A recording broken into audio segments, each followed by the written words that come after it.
Hello बच्चों, आज हम बात करने वाले हैं इस वीडियो में वुड्स रिएक्शंस के बारे में। काफी इंपॉर्टेंट रिएक्शंस है एग्जाम के पॉइंट ऑफ व्यू से। मैक्सिमम टाइम इसके एग्जाम में क्वेश्चंस देखने को भी मिले हैं।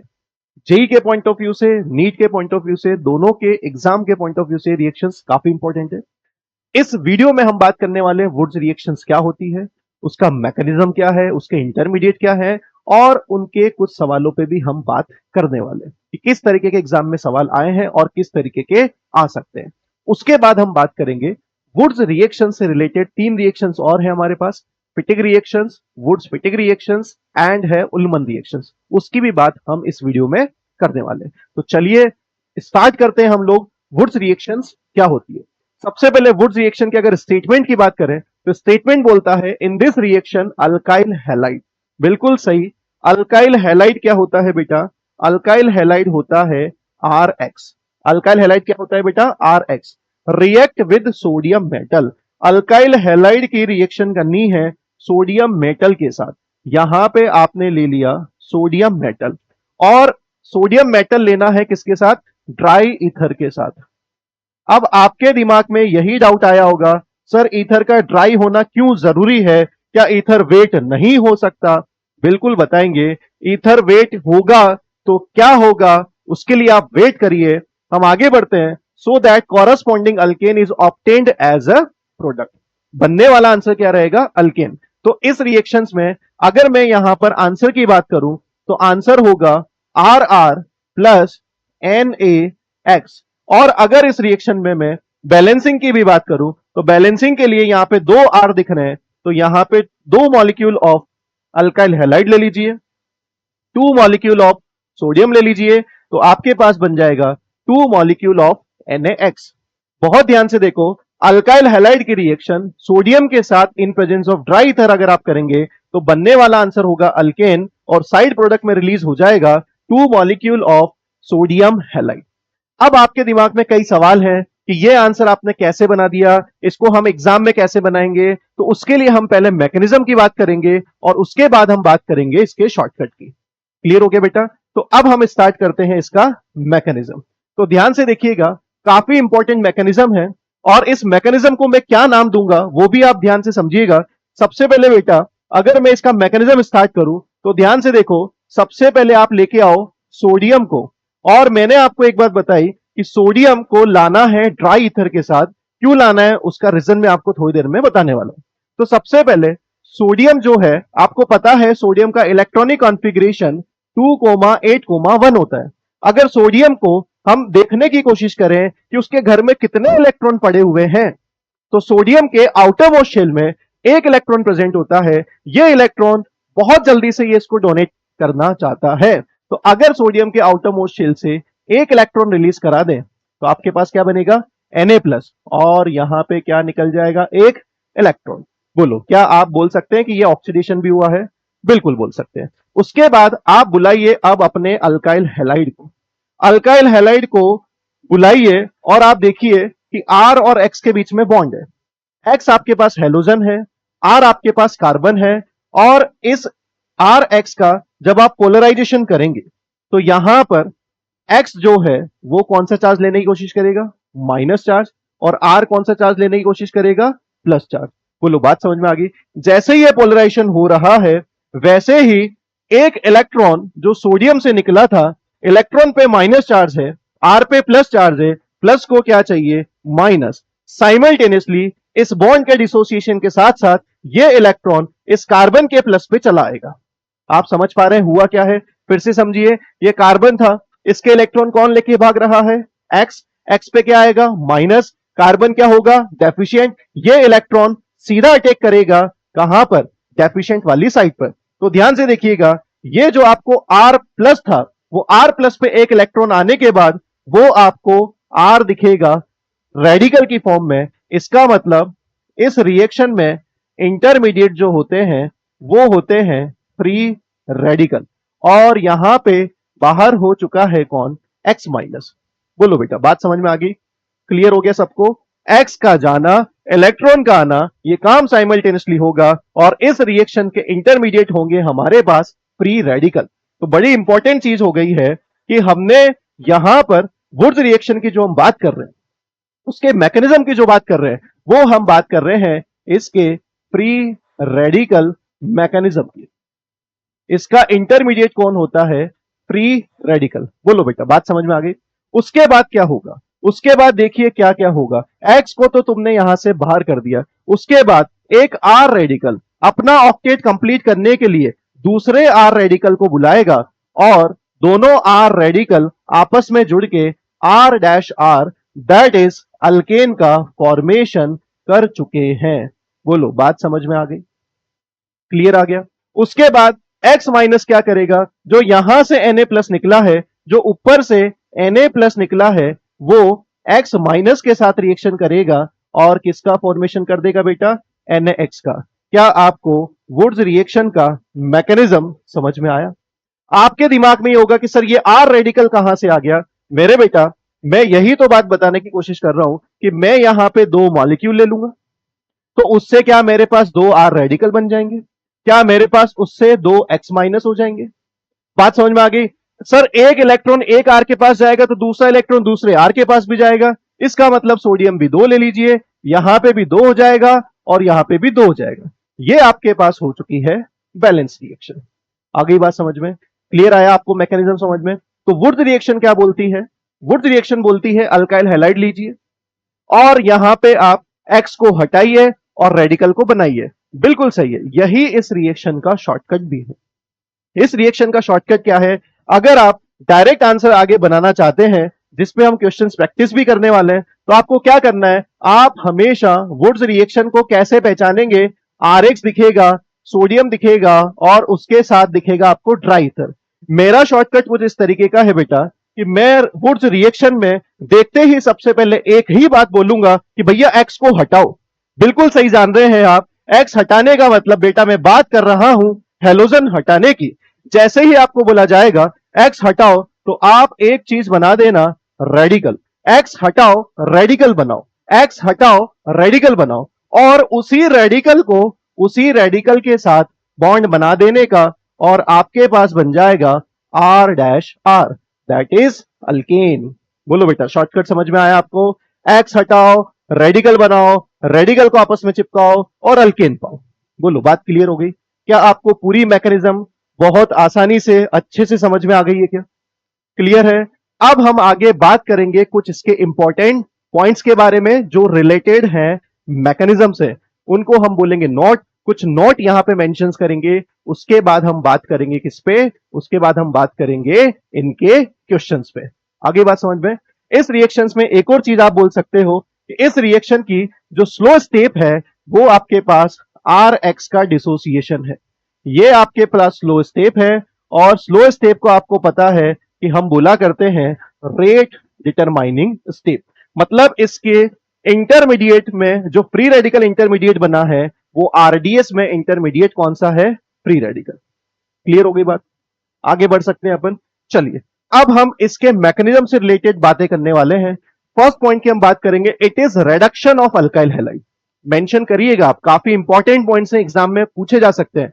आप वुड्स रिएक्शन को रिडक्शन ऑफ अल्काइल हैलाइड में भी काउंट कर सकते हैं। आपके दिमाग में डाउट आया, सर ऐसा क्यों बोल सकते हैं? तो ध्यान से सुनिएगा। क्या ये अल्काइल हैलाइड एक इलेक्ट्रॉन को गेन कर रहा है क्या? क्या अल्काइल हैलाइड एक इलेक्ट्रॉन को गेन कर रहा है क्या? Yes, gain of electron process कौन सा होता है बेटा? रिडक्शन। तो क्या RX ने इलेक्ट्रॉन को गेन किया? बिल्कुल। तो क्या आप बोल सकते हैं कि वुड्स रिएक्शन में अल्काइल हैलाइड का इलेक्ट्रॉन गेन होने की वजह से क्या हो जाता है? रिडक्शन। बोलो, बात समझ में आ गई? फर्स्ट पॉइंट क्लियर हो गया। सेकंड पॉइंट की हम बात करें, reaction intermediate is free radical. जो मैं आपको बता चुका हूं, वुड्स रिएक्शन में इंटरमीडिएट क्या होते हैं बेटा? Free radical. नेक्स्ट चीज आप देखेंगे, methane can not be prepared by this method. भैया मीथेन को नुकसान हो चुका है। मीथेन आप वुड्स रिएक्शन में नहीं बना सकते बेटा। क्यों नहीं बना सकते? ध्यान से देखिए, मीथेन का फॉर्मूला होता है CH4।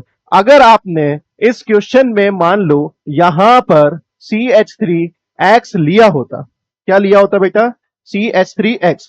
तो वुड्स रिएक्शन की खास बात क्या है? X को हटाना है और रेडिकल को बनाना है। तो क्या आपके पास बनने वाला रेडिकल कुछ ऐसा होता? और रेडिकल को जब रेडिकल के साथ कंबाइन करते तो आपके पास कहीं ना कहीं बनने वाला आंसर CH3-CH3 होता। इसका मतलब यहां पे बनेगा इथेन। आपने एक कार्बन लिया तो आपको मिले दो कार्बन, इसका मतलब क्या जीरो कार्बन लोगे तो क्या एक मिलेगा? बिल्कुल नहीं। इसका मतलब इस रिएक्शन में आप क्या नहीं बना सकते हैं? मीथेन। बोलो बेटा, बात समझ में आ गई? क्लियर हो गया सभी को? मीथेन वुड्स रिएक्शन में नहीं बन सकता है। तो आपके दिमाग में डाउट आया होगा कि मीथेन को कैसे बनाएंगे सर? अरे भैया, इसके लिए आगे जुड़े रहिए, बहुत सारे वीडियो लेके आएंगे और ये भी बताएंगे कि मीथेन कैसे बना सकते हैं। बट किससे नहीं बना सकते हैं? वुड्स रिएक्शन से। ओके, नेक्स्ट पॉइंट की हम बात करते हैं। The alkane produced is higher and symmetrical, that is it contains double the number of carbon atom present in the alkyl halide taken. बिल्कुल बात आपको ये समझ में आ रही होगी। एक दो क्वेश्चंस के साथ मैं आपको ये बात समझाता हूं। अगर मान लो बेटा, मैंने एक सवाल लिया, सबसे पहले अगर मैं सवाल की बात करूं तो हमने लिया मान लो CH3Cl। वुड्स रिएक्शन बोलती है कि RX को ले लीजिए और सोडियम के साथ ले लीजिए और रिएक्शन कराइए इन प्रेजेंस ऑफ ड्राई ईथर। बिल्कुल सही बात है। तो वुड्स रिएक्शन का शॉर्टकट वही है, X को हटाओ, हेलोजन को हटाओ। अरे भैया, Cl को हटाओगे तो यहां से क्या पाओगे? यहां से पाएंगे CH3 रेडिकल। और मैंने बोला उस रेडिकल को रेडिकल के साथ बॉन्ड बना दो, तो क्या इस रेडिकल की रिएक्शन अगर हम रेडिकल के साथ करेंगे तो क्या आप आंसर में CH3 पाओगे? बोलो बिल्कुल सही है। साइड प्रोडक्ट अब मैं नहीं लिख रहा हूं, वो अंडरस्टूड है। तो आपने एक कार्बन का हैलाइड लिया था, आंसर में मिले दो कार्बन। एक कार्बन का हैलाइड लेने से आंसर में मिलते हैं कितने कार्बन बेटा? दो कार्बन। इसका मतलब क्या आप बोल सकते हो यहां पर एक कार्बन से दो कार्बन, मतलब कार्बन डबल हो रहे हैं। और दो कार्बन इथेन जो है वो सिमेट्रिकल भी है, और एक कार्बन से दो कार्बन हुए हैं तो नंबर ऑफ कार्बन बड़े भी हैं। तो क्या आपको यह पॉइंट समझ में आया? क्या पॉइंट है, एक बार फिर से रीड करेंगे। The alkane produce this higher and symmetrical. Alkane higher वाली बनेगी क्योंकि कार्बन के नंबर यहां से बढ़ चुके हैं। उसके बाद सिमेट्रिक बनेगी क्योंकि even number of carbon atom भी दिख रहे हैं। बोलो, बात समझ में आ गई? ये वाला पॉइंट क्लियर हो गया आपको? आगे बढ़े अपन। चलिए नेक्स्ट क्वेश्चन की हम बात करते हैं, नेक्स्ट पॉइंट की हम बात करते हैं। Two different alkyl halide on Wurtz reaction give all possible alkane. अरे भैया, ये क्या बोलना चाहते हैं? ध्यान से सुनिएगा। अगर आपने दो अलग अलग कैटेगरी के, दो अलग अलग बिरादरी के ले लिए हैं अल्काइल हैलाइड, जैसे फॉर एग्जांपल मैं बात करता हूं, मैंने यहां पे लिया CH3X, ध्यान से देखिएगा, यहां पे लिया मैंने CH3X, और दूसरा हैलाइड लिया मैंने CH3CH2X। क्या ये दो अल्काइल हैलाइड आपको यहां पर डिफरेंट दिख रहे हैं? बिल्कुल दिख रहे हैं। अब आपको बोला कि इनमें वुड्स रिएक्शन कर दीजिए। ये हो गया sodium in presence of dry ether. Two different alkyl halide on Wurtz reaction gives all possible alkane. अरे भाई, ऑल पॉसिबल अल्केन का क्या मतलब है? ध्यान से सुनिएगा। हम हमारे शॉर्टकट पे कायम हैं, हम हमारे शॉर्टकट के साथ ही चलना चाहते हैं। शॉर्टकट बोलता है कि X हटाओ और रेडिकल बनाओ। मेरे बेटा, अगर यहां से X जाएगा तो क्या यही रेडिकल मिलेगा? बोलो, बात समझ में आ गई? दूसरे वाले सवाल में यहां से X जाएगा तो आपको क्या मिलने वाला रेडिकल? CH3CH2 रेडिकल मिलेगा। बोलो, बात समझ में आ गई? अब आपके पास यहां पर क्या पॉसिबिलिटीज है? ध्यान से सुनिएगा। एक रेडिकल ये है और एक रेडिकल ये है। हो सकता है मैं अगर मान लो इसको नंबर A दे दूं और इसको नंबर B दे दूं, तो ध्यान से सुनिएगा मेरे बेटा। हो सकता है कि एक ही रिएक्शन A के साथ हो जाए। अगर एक ही रिएक्शन A के साथ हो जाएगी तो आपको आंसर में क्या मिलेगा? CH3 bond CH3। क्या ये आपका आंसर A+A वाला है? बोलो, बात समझ में आ गई? ऐसा भी हो सकता है कि B वाला रेडिकल B वाले रेडिकल को चाहे, तो बताओ क्या आपके आंसर में CH3 CH2 CH2 CH3 यही बनेगा? दो कार्बन दो के साथ जुड़ के कितने हो जाएंगे? चार। तो क्या ये बनने वाला आंसर आपका B+B बना है क्या? इसको सही कर देते हैं। क्या ये बनने वाला आंसर आपका B+B बना है क्या? बिल्कुल सही है बेटा। ऐसा भी तो हो सकता है कि A रेडिकल बी रेडिकल के साथ रिएक्शन कर ले, अगर ए रेडिकल बी रेडिकल के साथ रिएक्शन करेगा तो आपके पास बनने वाला आंसर क्या होगा? CH3 CH2 और यहां पे क्या आएगा? CH3। क्या ये वाला आपके पास A प्लस बी वाला प्रोडक्ट है क्या? बोलो, बात समझ में आई क्या? Two different alkyl halide on Wurtz reaction gives all possible alkane. यहां पे तीन पॉसिबिलिटीज है। क्या ए की रिएक्शन ए के साथ हो सकती है तो यही मिलेगा, बी की रिएक्शन बी के साथ हो सकती है तो यही मिलेगा, और ए और बी जब आपस में रिएक्शन करेंगे तो आपको मिलेगा प्रोपेन। बोलो, बात समझ में आई क्या? तो जब आप दो डिफरेंट अल्काइल हैलाइड की वुड्स रिएक्शन कराते हैं तो आपके पास सारे पॉसिबल अल्केन आपको मिल जाते हैं। बोलो, बात समझ में आ गई? अब आपके दिमाग में डाउट यह है, सर इस केस में मेजर प्रोडक्ट कौन सा होगा? बेटा मैं आपको बताऊं, इस केस में अगर मैं मेजर प्रोडक्ट की बात करूं तो मेजर प्रोडक्ट के नाम पे मैं यहां पे बोलना स्टार्ट करूंगा कि मेजर प्रोडक्ट है मेरा यहां पर कौन? प्रोपेन। अगर इस केस में आपको मेजर प्रोडक्ट टिक करना है तो मेजर प्रोडक्ट कौन सा होगा? प्रोपेन। क्यों सर? कैसे आपने पहचाना कि मेजर प्रोडक्ट प्रोपेन होगा? उसका रीजन सुनिएगा, ध्यान से सुनिएगा। एक क्वेश्चन से मैं आपको समझाता हूं। अगर मान लो आपने सवाल लिया होता CH3 CH2X और इसकी रिएक्शन आपने की होती सोडियम और ड्राई ईथर के साथ, तो बताओ आप आंसर क्या बनाते? अरे भैया, अपना शॉर्टकट अपने साथ, किसी और के साथ थोड़ी। यहां से X को भगाएंगे, रेडिकल बनाएंगे। क्या आपके पास बनने वाला रेडिकल CH3 CH2 रेडिकल होगा? और जब रेडिकल को रेडिकल के साथ जोड़ोगे तो क्या पाओगे? CH3 CH2 CH2 और CH3। बोलो, मानते हो कि नहीं? क्या आपके पास एक ही हैलाइड था? क्या आपके पास एक ही प्रोडक्ट बनेगा? अरे 100% प्रोडक्ट बनेगा तो क्या इसकी मैक्सिमम यील्ड होगी? आप यहां पे टैग लगा सकते हो कि ये जो बनने वाला आंसर है इसकी यील्डिंग मैक्सिमम होगी। इसकी यील्डिंग क्या होगी? मैक्सिमम। सुनिएगा ध्यान से, क्यों मैक्सिमम यील्डिंग होगी? भैया मैक्सिमम यील्डिंग का मतलब क्या है? यहां पे एक ही प्रोडक्ट बनेगा, 100% बनेगा तो मैक्सिमम यील्ड होगी, मैक्सिमम परसेंटेज होगा। मानते हो कि नहीं? बात समझ में आ गई? इसके पहले वाले क्वेश्चंस की बात करते हैं। इसके पहले वाले क्वेश्चन में जब CH3Cl की रिएक्शन कराई थी, जब वुड्स रिएक्शन कराई थी, तो क्या यहां पे भी बनने वाला आंसर CH3CH3 मैक्सिमम यील्ड के साथ बना था? क्यों बना था? क्योंकि एक ही आंसर है, 100% ये प्रोडक्ट ज्यादा बना होगा। अब ध्यान से देखिएगा, तीन क्वेश्चंस का हम कंपैरिजन करना चाहते हैं।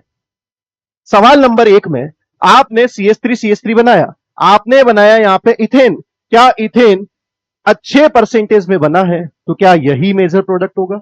बिल्कुल सही बात है। उसके बाद सेकंड क्वेश्चन में आप इस वाले क्वेश्चन को देखिए, क्या यहां पे इथेन की जगह पर हमने ब्यूटेन बनाया, और क्या ये ब्यूटेन आपके पास अच्छी यील्डिंग में बना है? बिल्कुल, क्योंकि एक ही प्रोडक्ट बना है। अगर मैं इस सवाल की बात करूं, इस सवाल को ध्यान से देखो, इस सवाल को ध्यान से देखो। अगर आपको इथेन बनाना था तो क्या पहला सवाल काफी अच्छा था? एक ही प्रोडक्ट बनेगा, ज्यादा परसेंटेज में बनेगा। अगर आपको सिर्फ यहां पे ब्यूटेन बनाना होता तो इस रिएक्शन को क्यों प्रेफरेंस देंगे मेरे भाई? ब्यूटेन बनाने के लिए ये प्रोसेस ज्यादा अच्छा है ना। अरे एक ही प्रोडक्ट बनेगा, ज्यादा बनेगा, तेरी इंडस्ट्रीज जो है, तेरा जो प्रोसेस है वो प्रॉफिटेबल होगा। मानते हो कि नहीं? अगर आपको प्रोपेन बनाना है तो प्रोपेन बनाने के लिए बेटा सिंगल अल्काइल हैलाइड से आप प्रोपेन नहीं बना सकते। अगर सिंगल अल्काइल हैलाइड से प्रोपेन नहीं बना सकते तो मेरे को दो डिफरेंट प्रोपेन, मतलब प्रोपेन बनाने के लिए दो डिफरेंट हैलाइड लेने पड़ेंगे।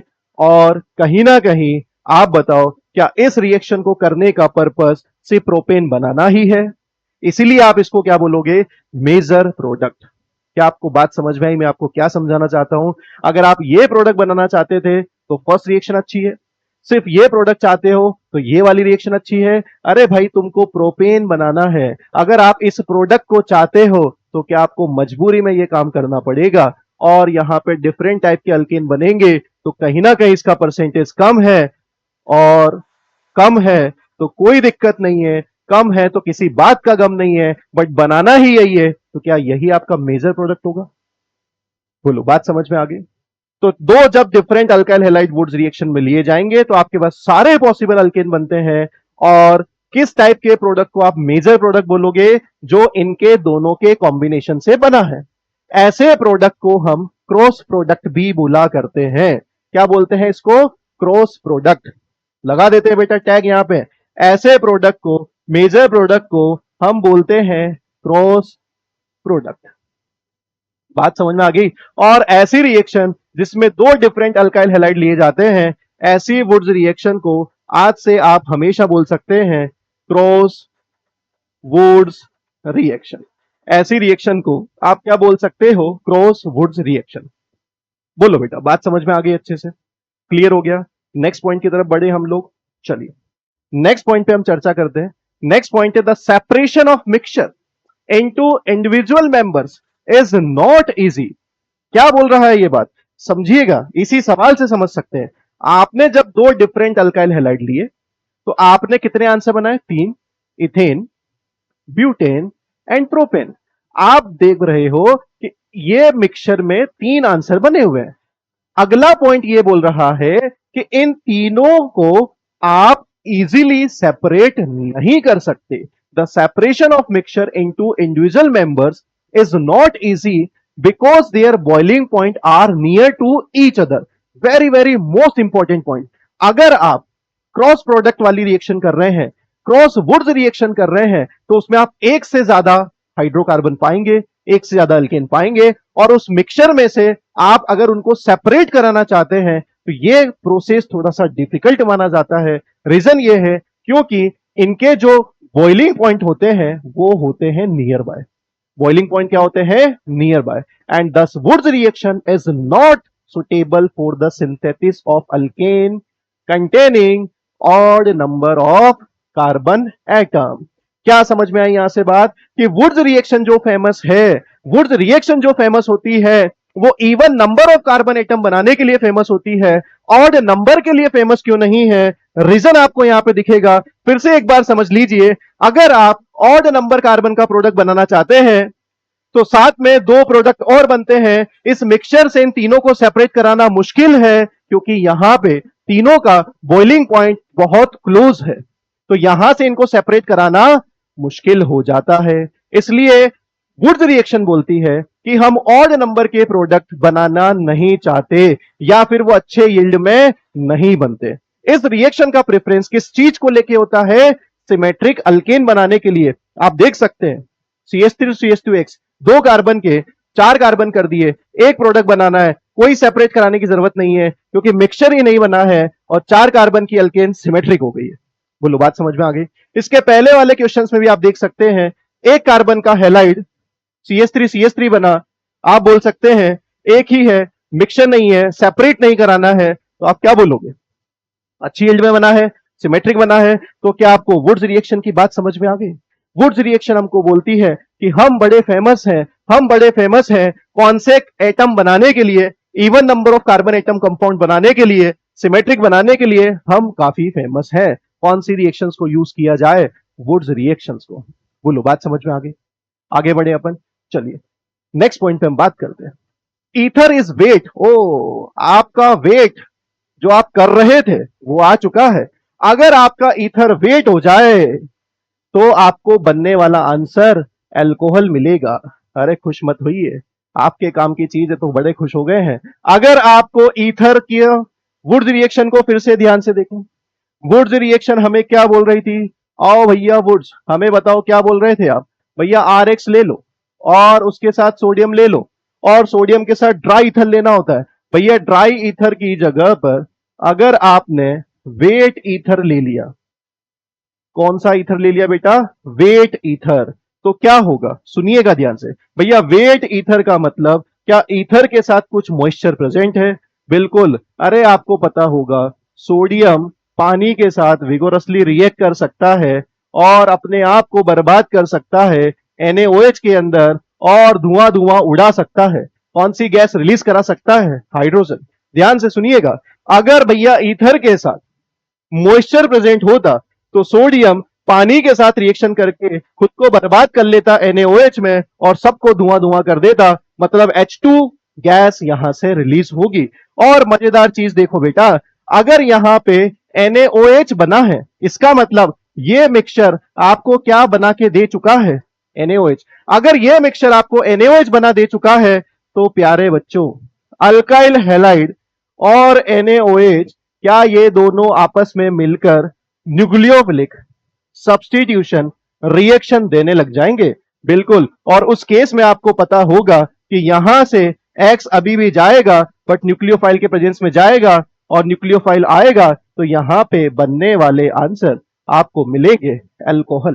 क्या मिलेगा बेटा? अल्कोहल। तो very very most important point कि वुड्स रिएक्शन में लिया गया ईथर के साथ मॉइस्चर नहीं होना चाहिए, वेट ईथर नहीं होना चाहिए। क्या होना चाहिए? वो ड्राई। क्या होना चाहिए? ड्राई। बिकॉज सोडियम पानी के साथ रिएक्शन करके NaOH बना लेगा और NaOH RX के साथ न्यूक्लियोफिलिक सब्स्टिट्यूशन रिएक्शन देके अल्कोहल बना लेगा। निकले थे अल्केन बनाने को और लेके आ गए अल्कोहल।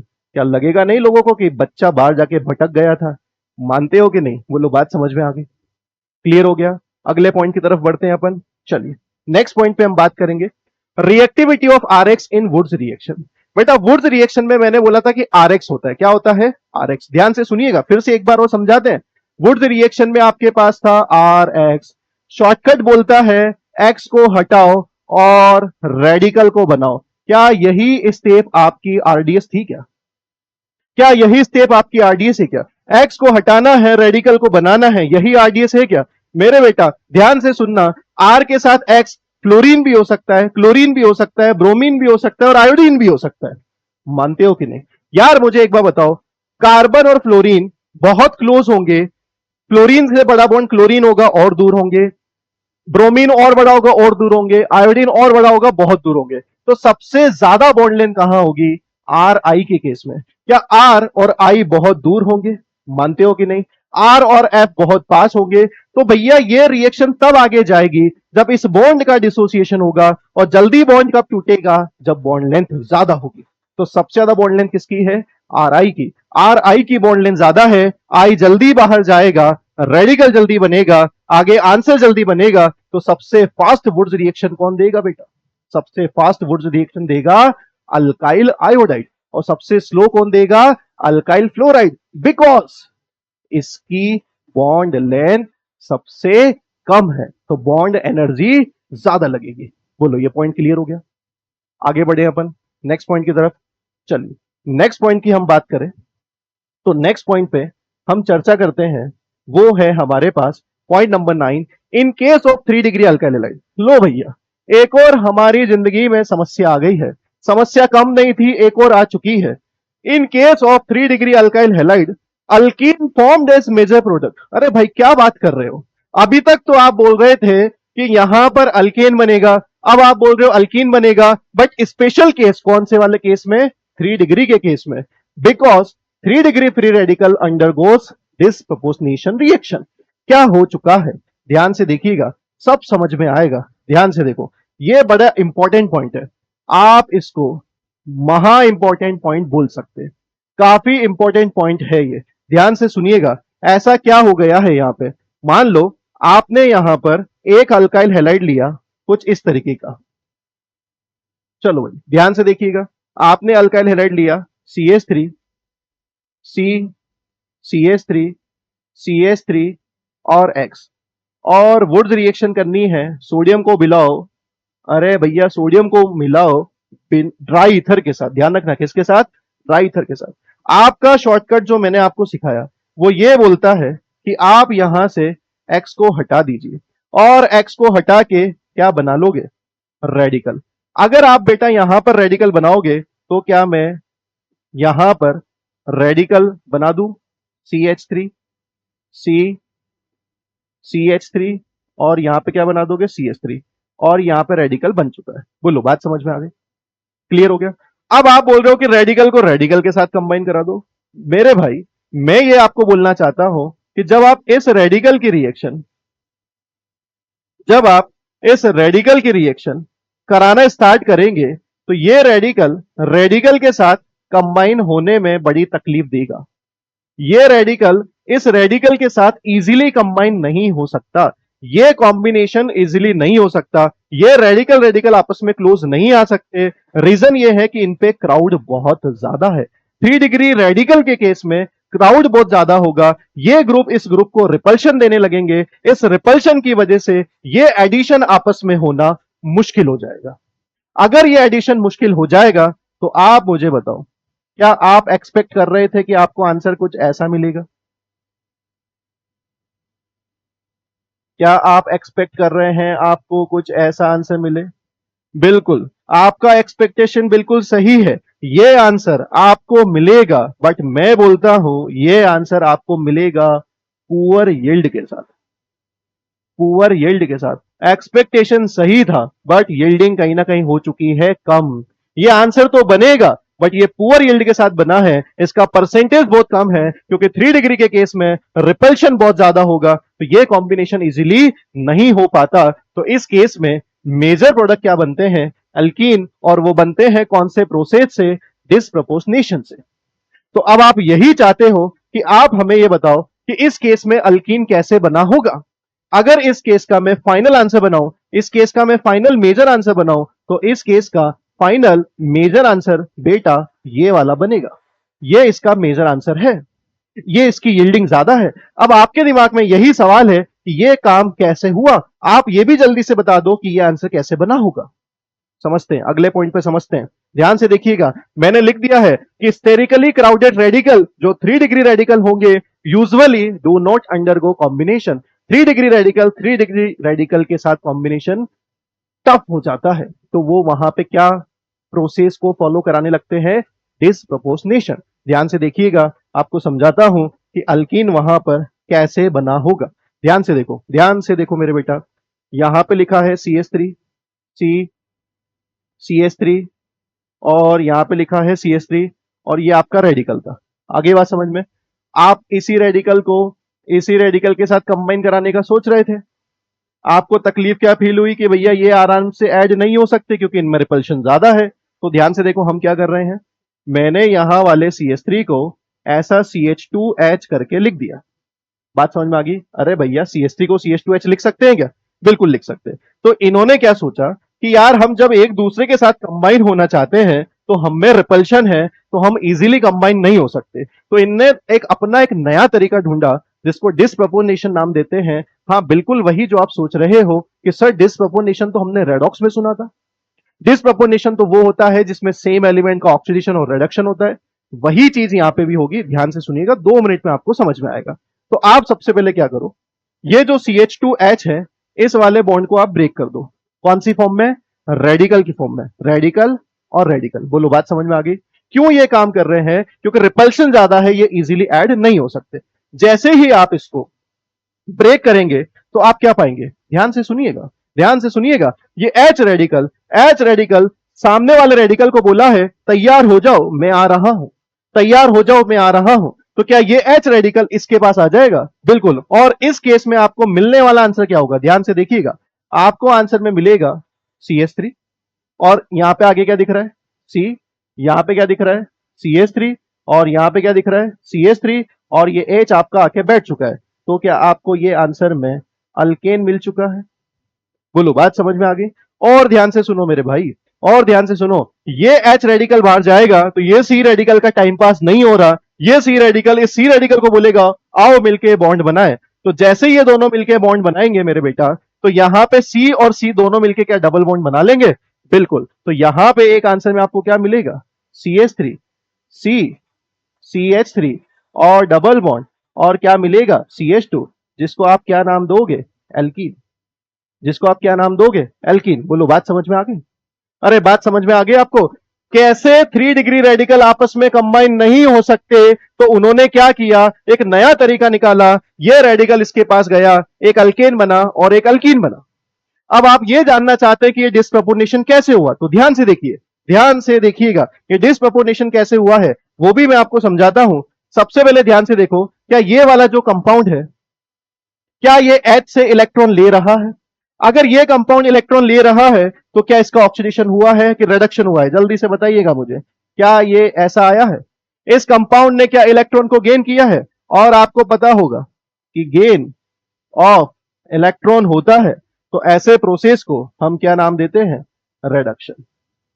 ऐसे प्रोसेस को हम क्या नाम देते हैं? रिडक्शन। बोलो बात समझ में आ गई? इसने इलेक्ट्रॉन को गेन किया तो इसका हुआ है रिडक्शन। और यही आप दूसरी तरफ ध्यान से देखो, यहां पे इसने इलेक्ट्रॉन दिया है, इस कार्बन ने एक इलेक्ट्रॉन दिया है, तो आप बोल सकते हो कि इस वाले मॉलिक्यूल ने इलेक्ट्रॉन को लूज किया। इस वाले मॉलिक्यूल ने इलेक्ट्रॉन को लूज किया है, अल्कीन का फॉर्मेशन बना है। तो यहां पे बताओ क्या लिखोगे?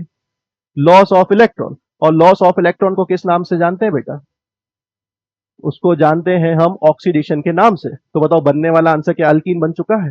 बोलो, बात समझ में आ गई? तो भैया आप देखो, सेम मॉलिक्यूल का ऑक्सीडेशन, सेम मॉलिक्यूल का रिडक्शन, क्या इसको हम डिस्प्रोपोर्शनेशन नाम दे सकते हैं? बोलो, बात समझ में आ गई? क्या आपको ये प्रोसेस क्लियर हो गया? डिस्प्रोपोर्शनेशन रिएक्शन कैसे होती है? क्लियर है? कुछ भी डाउट रहेगा तो आप कमेंट बॉक्स में जरूर बताइएगा। क्लियर है? चलिए आगे बढ़ते हैं। नेक्स्ट अब आपके पास सारे इंपॉर्टेंट पॉइंट्स खत्म हो गए हैं। अब हम कुछ काफी इंपॉर्टेंट सवालों पे चर्चा करने वाले हैं। ठीक है, चलिए वन बाय वन स्टार्ट करते हैं। आप पोस्ट करके इन क्वेश्चंस के आंसर पहले लिख लीजिए, उसके बाद मैं आपको बता रहा हूं, आप लोग आंसर चेक करिएगा। शॉर्टकट हम फॉलो करेंगे। सबसे पहले हैलाइड सोडियम ट्राइथर। अब आपके दिमाग में डाउट आया होगा, अरे सर यहां पे दो दो हेलोजन आ चुके हैं, दो दो हेलोजन आएंगे तो क्या करेंगे? अरे भाई, एक ही कंपाउंड में दो हेलोजन आ गए तो ऐसी वुड्स रिएक्शन को हम एक और नाम दे सकते हैं। ऐसी वुड्स रिएक्शन को हम बोल सकते हैं इंट्रा वुड्स रिएक्शन। नाम से कुछ नहीं होगा, काम करना पड़ेगा। इंट्रा वुड्स का मतलब सेम कंपाउंड में दो हैलाइड आएंगे तो इंट्रा वुड्स रिएक्शन, दो हैलाइड अलग अलग आएंगे तो क्रॉस वुड्स रिएक्शन। सिंपल सा लॉजिक है। आगे बात समझ में? आप अपने शॉर्टकट पे कायम रहिए। हमारा शॉर्टकट क्या बोलता है जल्दी से देख लीजिए। हमारा शॉर्टकट बोलता है सीएल हटाइए, सीएल हटाइए, रेडिकल बनाइए और रेडिकल बनाइए। क्या आप देख रहे हैं यहां पे 3 कार्बन है? अरे भाई मेरे, रेडिकल रेडिकल के साथ चिपक जाएगा तो आपको क्या यहां पे दो ऐसे रेडिकल दिख रहे हैं? और जब रेडिकल रेडिकल के साथ चिपक जाएगा तो क्या आपको आंसर में साइक्लोप्रोपेन मिलेगा? बोलो, बात समझ में आ गई? क्लियर हो गया? नेक्स्ट क्वेश्चन की बात करते हैं। सेम टाइप ऑफ क्वेश्चन है। सीएल को हटाओ, सीएल को हटाओ और क्या पाओ? रेडिकल पाओ। और रेडिकल पाएंगे। और बताओ, रेडिकल रेडिकल आपस में रिएक्शन करके क्या बना लेंगे? बॉन्ड। तो इस केस में आपको आंसर में दिखेगा साइक्लोअल्कीन या साइक्लोब्यूटीन आप बोल सकते हैं। इंट्रामोलिकुलर रिएक्शन है इसलिए डबल बॉन्ड का फॉर्मेशन हुआ। नेक्स्ट क्वेश्चन की हम बात करें, सेम कॉन्सेप्ट पे चलेंगे बेटा। सेम कॉन्सेप्ट पे बड़े आसान से सवाल हैं। एक्स को हटाओ, हाँ हेलोजन को हटाओ और रेडिकल को बनाओ। क्या यहां पे बनने वाला रेडिकल ऐसा ही होगा? और एक बार आपके पास जब रेडिकल बन चुका है तो आप क्या करोगे? अरे हम वही करेंगे जो आपने सिखाया है। रेडिकल को रेडिकल से जोड़ देंगे, जोड़ते चलो, आगे बढ़ते चलो। बोलो, बात समझ में आ गई? नेक्स्ट क्वेश्चन की हम बात करेंगे। यहां से सीएल चला जाएगा, यहां से सीएल चला जाएगा, रेडिकल को बनाना है।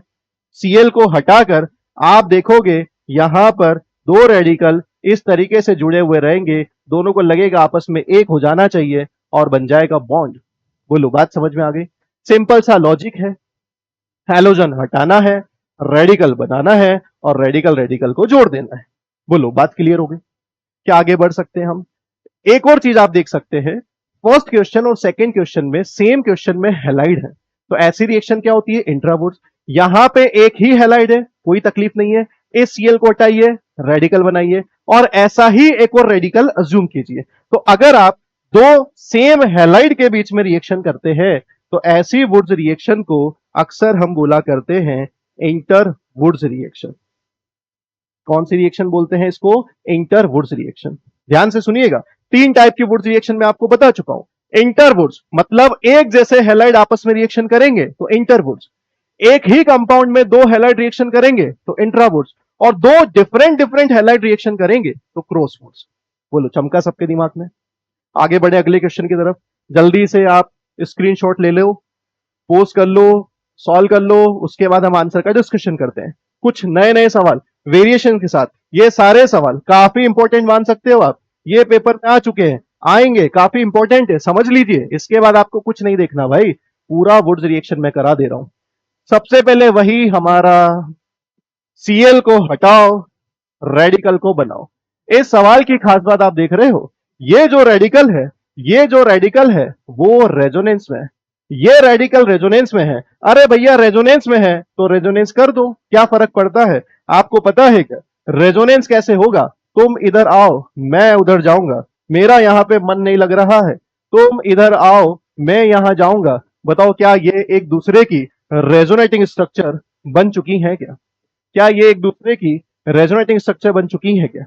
और मजेदार बात क्या है, ये दोनों स्ट्रक्चर एग्जैक्टली सेम है, ये दोनों स्ट्रक्चर सेम है। अरे भैया, किसी को भी किसी के साथ जोड़ो, इसको इसके साथ जोड़ो, इसको इसके साथ जोड़ो, दोनों को आपस में जोड़ो, बनने वाला आंसर एक जैसा ही दिखेगा, बनने वाला आंसर एक जैसा ही दिखेगा। और वो आपको दिखेगा कुछ इस तरह, कुछ इस तरह, देखिए ध्यान से।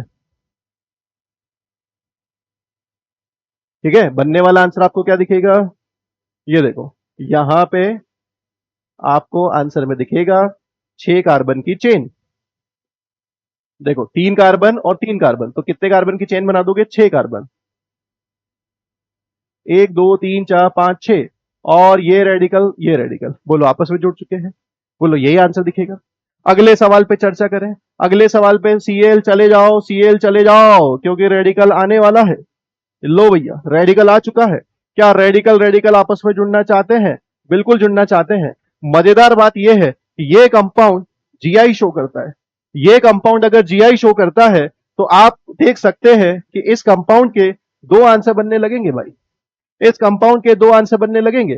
दो आंसर कौन कौन से बनेंगे सर, ये भी तो बता दो भैया। इसका एक आंसर सिस बनेगा और इसका एक आंसर ट्रांस बनेगा। भैया पेपर में ध्यान से देख लेना ऑप्शन, अगर कोई कंपाउंड जीआई शो कर रहा है तो उसकी कौन सी फॉर्म मेजर होती है? ट्रांसफॉर्म। तो ये आपका मेजर आंसर है। और सिस वाला आपका कौन सा है? अगर एग्जाम में सिस ट्रांस मेंशन नहीं है, कुछ भी टिक करो, बट दोनों मेंशन है तो क्या टिक करना है? ट्रांस। बोलो बात समझ में आ गई? अगले सवाल पे चर्चा करें। Cl चले जाओ, Cl चले जाओ, रेडिकल आएगा। क्या आपको रेडिकल ऐसा मिलेगा? और इस केस में बनने वाला answer CH2 double bond CH2 होगा। बोलो बात समझ में आ गई? नेक्स्ट क्वेश्चन की बात करें। Cl चले जाओ, Cl चले जाओ, रेडिकल बनेगा। बेटा ध्यान से देखना, काफी इंपॉर्टेंट सवाल है। यहां पे क्या रेडिकल ऐसे दिखेंगे? क्या रेडिकल ऐसे दिखेंगे? अब एक आपका खुफिया दिमाग ऐसा बोलता है कि सर मैं इन दोनों रेडिकल को बर्बाद कर दूंगा, इन दोनों रेडिकल को आपस में जोड़ दूंगा। तो मेरे भाई, या तू इसको जोड़ेगा तो क्या तेरे को ऐसा दिखेगा? अरे भाई, तूने रेडिकल को बर्बाद करने का सोचा और थोड़ी देर बाद तुम खुद बर्बाद हो गए।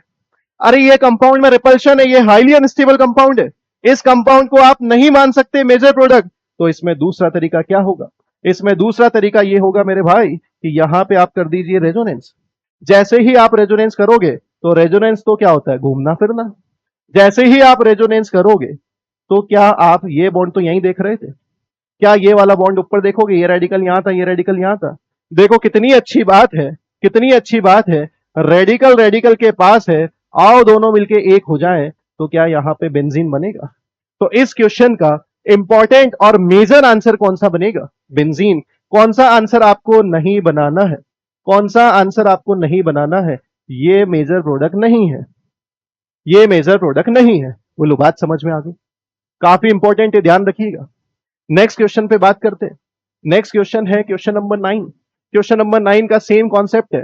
Cl को हटाओ, रेडिकल बनाओ, और क्या आप दोनों रेडिकल ऐसे देखेंगे?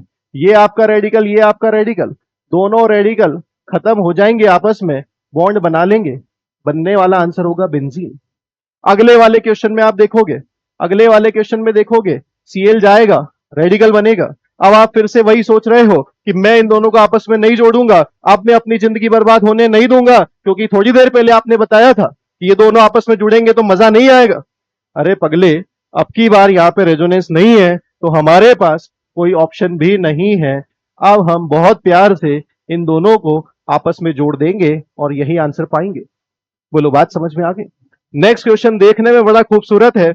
सारे Cl आप हटाओगे, सारे Cl आप हटाओगे तो देखो क्या यहां रेडिकल पाओगे? क्या आप यहां पर रेडिकल पाएंगे?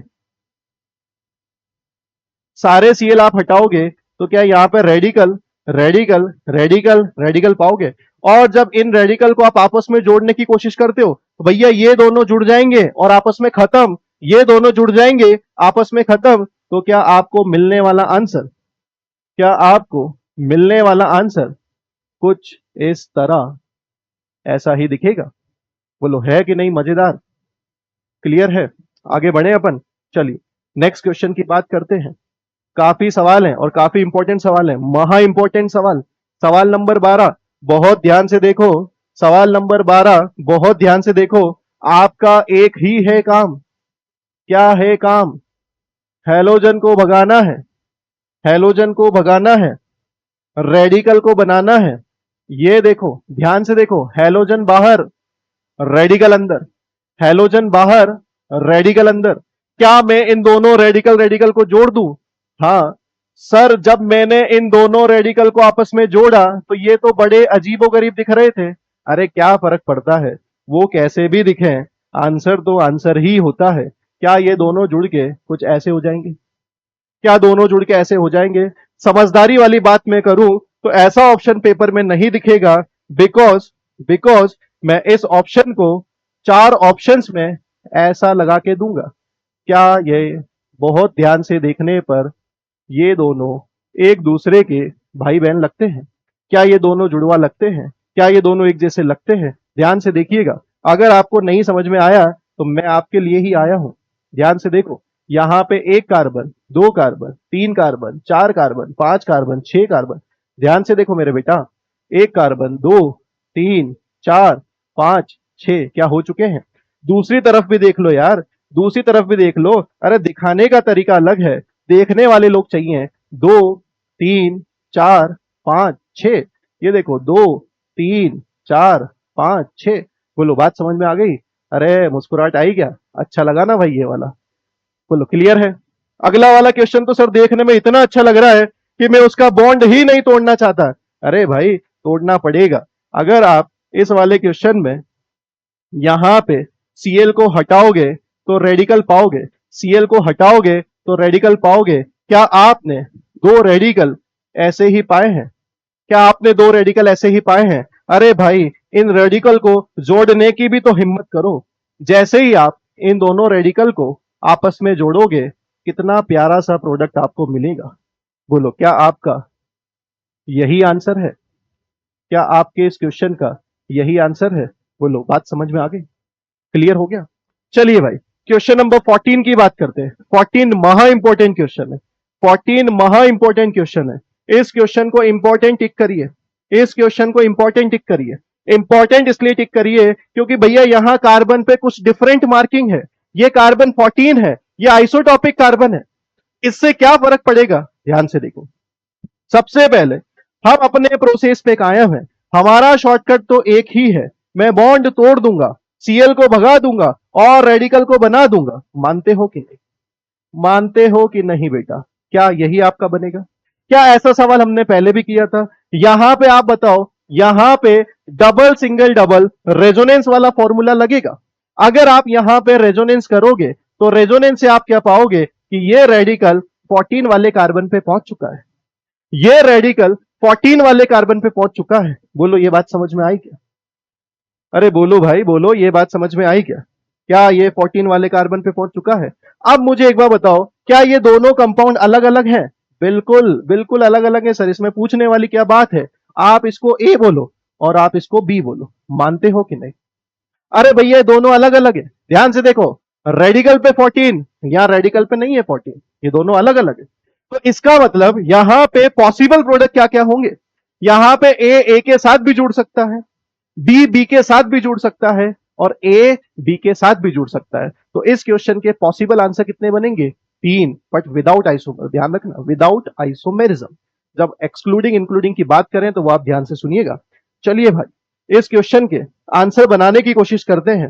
ध्यान से देखिएगा, इस क्वेश्चन के आंसर बना रहा हूं मैं। कैसे दिखेंगे आपको इसके सारे आंसर?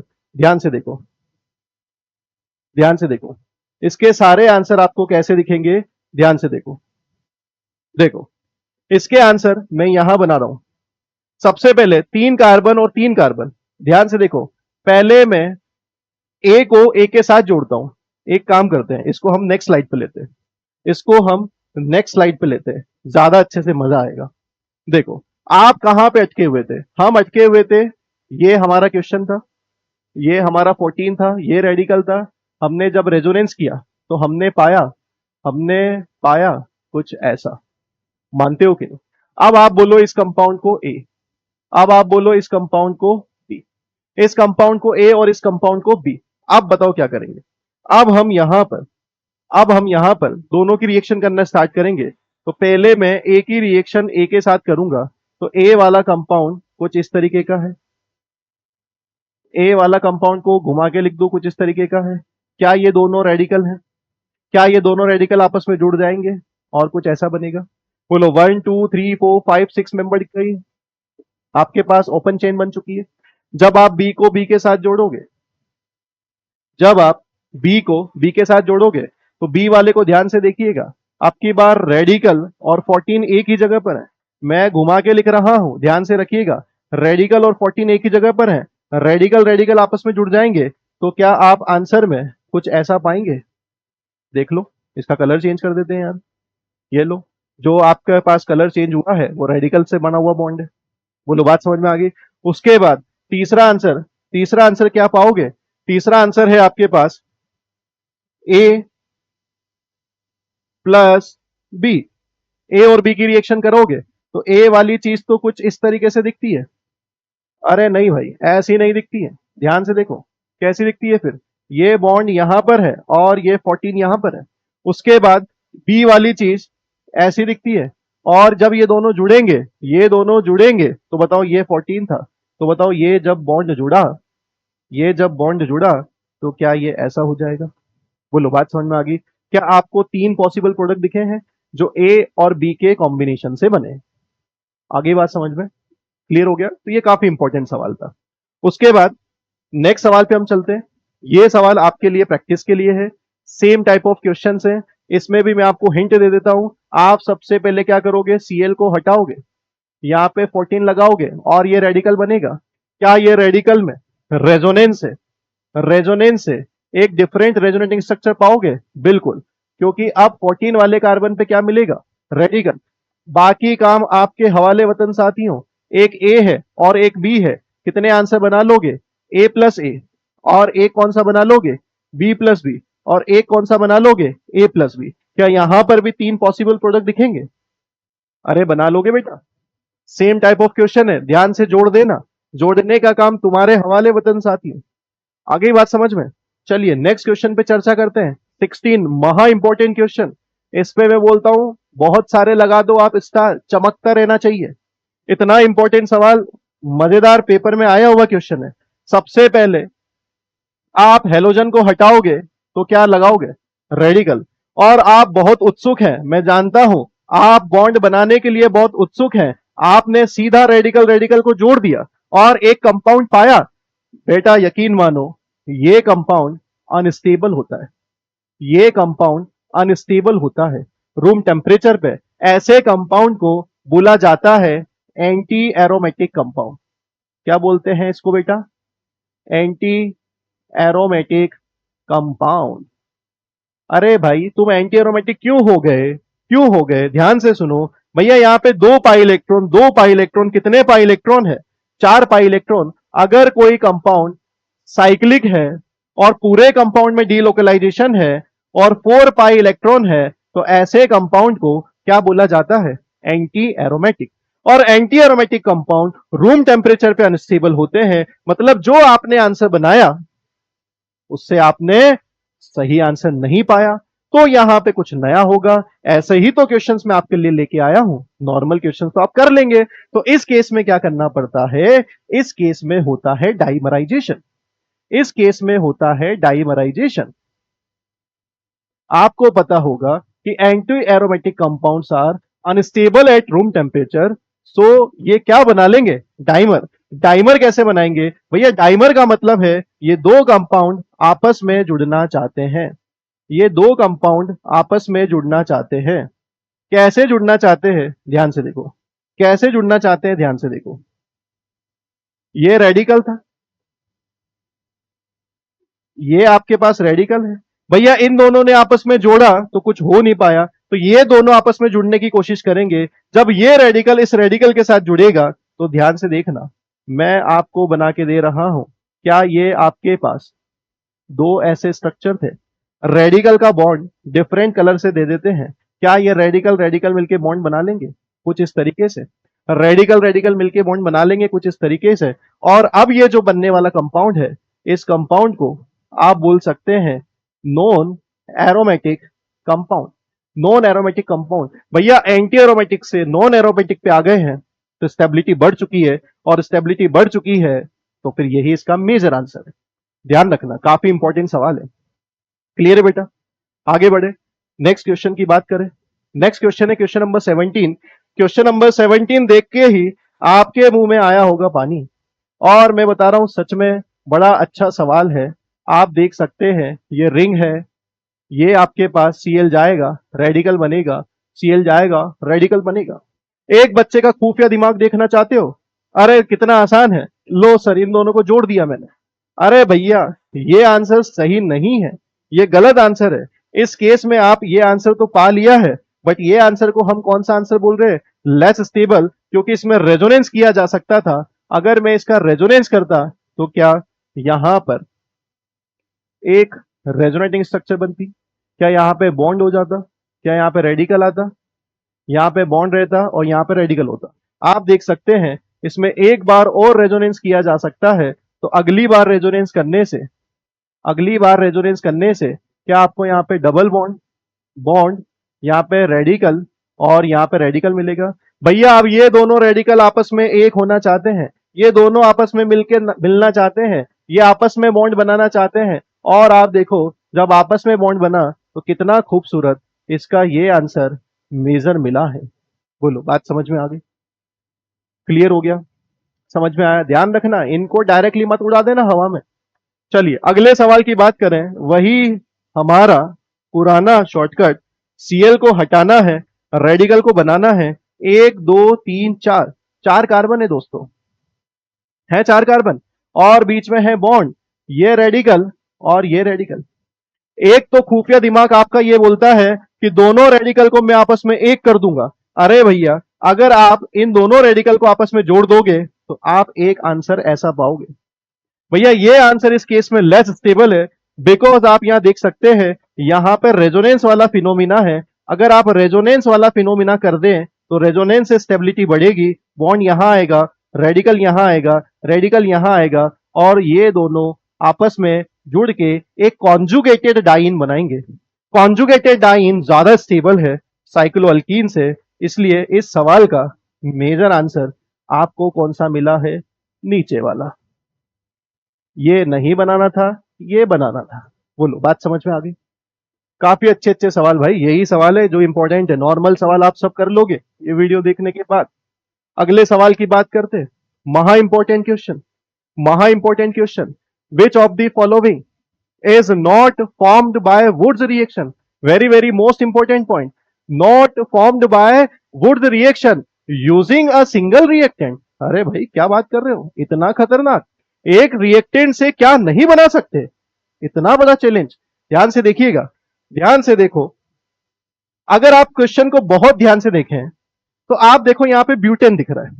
ये ब्यूटेन कब बना होगा वुड्स रिएक्शन में? वुड्स रिएक्शन में मैंने आपको बताया था कि कार्बन डबल होते हैं, सिमेट्रिक बनते हैं, इवन नंबर ऑफ बनते हैं। अरे भैया 4 कार्बन का प्रोडक्ट कैसे बना होगा? कैसे बना होगा? ध्यान से सुनिएगा। ये आपके पास CH3 CH2 Cl रहा होगा। वुड्स रिएक्शन बोलती है हेलोजन हटाओ और रेडिकल लगाओ, तो बताओ यही पाया होगा। अगर आपने इसी कंपाउंड को इसी कंपाउंड के साथ जोड़ दिया तो क्या आपने CH3 CH2 CH2 और CH3 पा लिया क्या? तो बताओ क्या पहला ऑप्शन सिंगल रिएक्टेंट से बन सकता है? हाँ, और आपको पूछा है नॉट फॉर्म्ड, मतलब ये तो आंसर नहीं है, ये तो आंसर नहीं है। बोलो बात समझ में आ गई? अब आप वो सोच रहे होंगे कि यार CH3 CH3 भी सिंगल रिएक्टेंट से बन सकता है, CH3 Cl से बन सकता है, बट आप सवाल को नहीं समझे। सवाल ये बोल रहा है कि एक ऐसा सिंगल रिएक्टेंट लो जिससे ये चारों बनते हो, और इनमें से जो नहीं बनेगा वो आंसर है। एक ही सवाल के 4 सवाल है, तो इसका मतलब क्या हो गया कि अब यहां पे एक पॉसिबिलिटीज क्या है? ध्यान से, एक पॉसिबिलिटीज क्या है? ये आपके पास CH3 CH2 रेडिकल है। मैंने आपको डिस्प्रपोर्शनेशन के बारे में बताया था, जो 3 डिग्री के केस में होता है। बट इस सवाल का नीड है कि यहां पे भी डिस्प्रपोर्शनेशन करके देखें। अगर मैं यहां पर डिस्प्रपोर्शनेशन करने की कोशिश करूं तो क्या यहां पर डिस्प्रपोर्शनेशन करने का एक तरीका बताया था मैंने, क्या तरीका बताया था? ध्यान से देखो, ध्यान से देखो। क्या मैं यहां पर इसको CH2H अलग करके लिख दूं? अगर मैं यहां पर डिस्प्रपोर्शनेशन करना स्टार्ट करूं तो डिस्प्रपोर्शनेशन का कॉन्सेप्ट बोलता है इस बॉन्ड को तोड़ो, दोनों जगह रेडिकल लगा दो। मानते हो कि नहीं? अब भैया ये H रेडिकल इसके पास जाएगा, ये H रेडिकल इसके पास जाएगा, ध्यान से देखना। तो ये H रेडिकल जब उसके पास जाएगा, ये H रेडिकल इसके पास जाएगा तो क्या पाएगा? CH3 bond CH3। और ये H रेडिकल इसके पास आके CH3 बना, तो ये रेडिकल आपस में मिलके क्या बना लेंगे? CH2 double bond CH2। बोलो मानते हो कि नहीं? तो क्या आपने एक सिंगल रिएक्टेंट से ब्यूटेन बना लिया? हाँ। क्या आपने उसी रिएक्टेंट से इथेन बना लिया? हाँ। क्या आपने उसी रिएक्टेंट से इथीन बना लिया? हाँ। मतलब ये सब सिंगल रिएक्टेंट से बन सकते हैं। तो ये सब इस क्वेश्चन के आंसर नहीं है, क्योंकि क्वेश्चन ने पूछा है क्या नहीं बन सकता है। तो आप मुझे बताओ, क्या आप सिंगल रिएक्टेंट से प्रोपेन बना सकते हैं क्या? भैया प्रोपेन बनाने के लिए दो डिफरेंट अल्काइल हैलाइड लेने पड़ेंगे, जो इनिशियली मैंने आपको बताया था। तो इस क्वेश्चन का फाइनल आंसर क्या रहेगा बेटा? फाइनल आंसर रहेगा ऑप्शन नंबर डी। बोलो बात समझ में आ गई? क्लियर हो गया? तो ये फाइनली आपके पास खत्म हो चुका है कौन सा पार्ट? वुड्स रिएक्शन वाला। स्टार्टिंग में मैंने बताया था कि वुड्स रिएक्शन से रिलेटेड 3 रिएक्शंस और हैं, काफी जल्दी हम उसको खत्म कर सकते हैं। अगली बात का हम करेंगे फिटिग रिएक्शंस की। किसकी बात करेंगे? फिटिग। भैया ये स्ट्रेट फॉरवर्ड रिएक्शन है, इनके कोई बहुत ज्यादा क्वेश्चन नहीं है, रिलेटेड पार्ट है, बहुत जल्दी खत्म कर सकते हैं। फिटिग रिएक्शंस क्या बोलती है सुनो। वुड्स ने बोला कि सोडियम लो, ट्राइथल लो, बट अल्काइल हैलाइड लो। फिटिग ने बोला भैया अल्काइल मत लो यार, अराइल हैलाइड लो। क्या लोगे? Aryl halide. अगर आप अगर आप अल्काइल हैलाइड की जगह पर एराइल हैलाइड लेने लग जाएं, अराइल हैलाइड लेने लग जाएं, तो उसको वुड्स रिएक्शन ना बोल के कौन सी रिएक्शन बोलना है? फिटिग रिएक्शन। बताओ आंसर बनाने का क्या अभी भी वही तरीका रहेगा? एक बेंजीन दूसरी बेंजीन को बोलेगी चलो आओ मिलके बॉन्ड बनाए, तो बनने वाला आंसर बाइफिनाइल होगा। इस रिएक्शन को बोलेंगे फिटिग रिएक्शन। वुड्स रिएक्शन और फिटिग रिएक्शन में डिफरेंस क्या है? वुड्स रिएक्शन अल्काइल हैलाइड की होती है और फिटिग रिएक्शन अराइल हैलाइड की होती है, जिसमें बेंजीन से डायरेक्टली बॉन्डेड होता है कौन? हेलोजन। इसी के साथ फिटिग रिएक्शन खत्म। बोला था मैंने, बहुत आसान है, सीधा सीधा याद रखना है। अब वुड्स हो गया, फिटिग हो गया, तो क्यों ना हम दोनों को मिला के वुड्स फिटिग की बात करें। वुड्स फिटिग नाम से ही सजेस्ट है भैया, वुड्स की स्पेशली चाहत किसकी थी? वुड्स की चाहत थी अल्काइल हैलाइड की, अल्काइल हैलाइड की। और फिटिक की स्पेशल चाहत किसके बारे में थी? अराइल हैलाइड के बारे में। तो वुड्स फिटिक रिएक्शन बोलती है कि एक अल्काइल हैलाइड को अराइल हैलाइड के साथ जब वुड्स रिएक्शन करा दे तो ऐसी रिएक्शंस को वुड्स फिटिक रिएक्शंस बोलते हैं। आप बताओ बेंजीन से एक्स हटाओगे तो रेडिकल बनाओगे, यहां से Cl हटाओगे तो रेडिकल बनाओगे, क्या आपको बनने वाला आंसर अल्काइल बेंजीन दिखेगा? ऐसी रिएक्शंस को वुड्स फिटिक रिएक्शन बोलना है। एक क्वेश्चंस की बात कर लेते हैं। यहां से Cl जाएगा रेडिकल, यहां से Cl जाएगा रेडिकल, और हमें क्या करना है? रेडिकल रेडिकल का बॉन्ड बना देना है। तो क्या आपको बनने वाला आंसर कुछ ऐसा ही दिखेगा? क्या रेडिकल इस रेडिकल पे जुड़ जाएगा? क्या आपको आंसर ऐसा ही दिखेगा? तो इसी के साथ वुड्स फिटिक रिएक्शन खत्म हो गई। लास्ट रिएक्शन की हम बात कर लेते हैं, फिर से रिलेटेड रिएक्शन है। उल्मन रिएक्शन की हम बात करें, सेम कॉन्सेप्ट है। उल्मन रिएक्शन की चाहत भी अराइल हैलाइड के साथ थी। किसके साथ थी? अराइल हैलाइड के साथ। भैया अराइल हैलाइड के साथ इसकी चाहत है। लोगों ने इसको बहुत बोला कि भाई तुम तो फिटिक को कॉपी कर रहे हो, तो इसने अपना खुफिया दिमाग लगाया, अरे फिटिक ने सोडियम लिया था तो हम सोडियम की जगह पे कॉपर लेंगे, सोडियम की जगह पर कॉपर लेंगे। उल्मन ने क्या बोला? अराइल हैलाइड की रिएक्शन कॉपर हीट के साथ कर दी जाए। तो सेम काम आप करिए, आई हटाइए, रेडिकल बनाइए और जोड़ दीजिए। लो, फिटिक से डिफरेंट, फिटिक में सोडियम था, उल्मन में कॉपर है, यही इसका डिफरेंस है। आगे बात समझ में? तो इसी के साथ 4 नेम रिएक्शंस हम यहां पर पढ़ चुके हैं। वुड्स रिएक्शन काफी ज्यादा इंपॉर्टेंट है और 3 रिएक्शन उससे रिलेटेड है। जितने भी सवाल मैंने कराए हैं वो काफी अच्छे सवाल हैं, एग्जाम में आए हुए हैं और एग्जाम में आ सकते हैं। इसके बाद आप हर टाइप के क्वेश्चंस आराम से वुड्स रिएक्शंस के कर सकते हैं। क्लियर है बेटा? Thank you.